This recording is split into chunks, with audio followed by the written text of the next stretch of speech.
കുഞ്ഞിക്കോഴി എന്ന് എഴുതിയാണ്. ഏതാ ടീച്ചർ കുഞ്ഞിക്കോഴി എന്ന് എഴുതുവാണ്.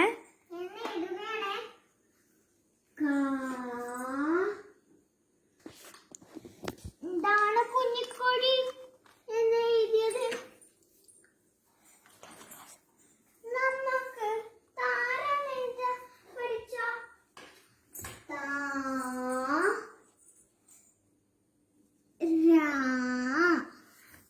താരാനെഴുതിയ കണ്ടില്ലേ?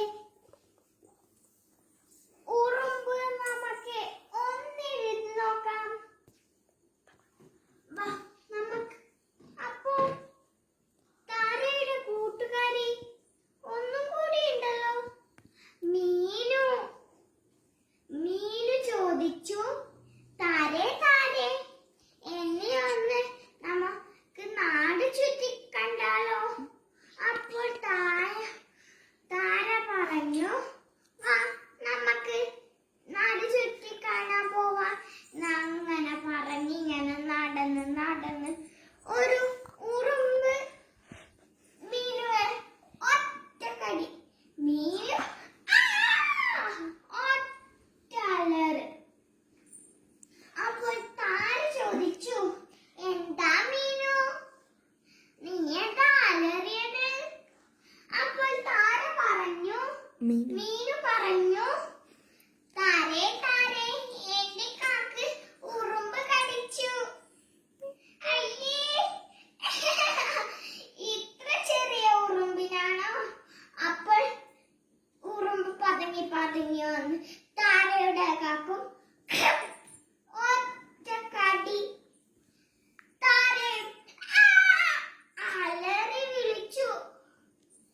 അപ്പോൾ താര പറഞ്ഞു, സോറി മീനു, നിന്നെ ഞാൻ അഹങ്കരിച്ചു, കളിയാക്കി. അതുകൊണ്ട് ഞാൻ നിന്നോട് ക്ഷമ ചോദിക്കുകയാണ്.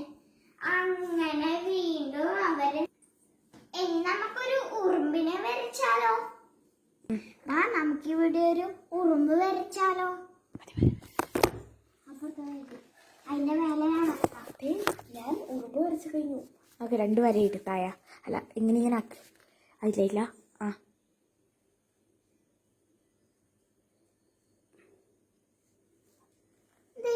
ഇവിടെ ഒരു സാധനം ബാക്കിയുണ്ടല്ലോ. ആഹാ, ടീച്ചർ നല്ല ഉറുമ്പിനെ വരച്ചല്ലോ.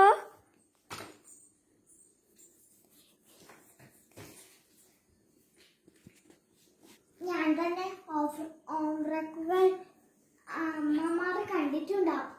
അത് കുട്ടികളോട് ചെയ്യാൻ പറയണം. പിന്നെ നിങ്ങൾ നിർബന്ധിക്കുകയും വേണം.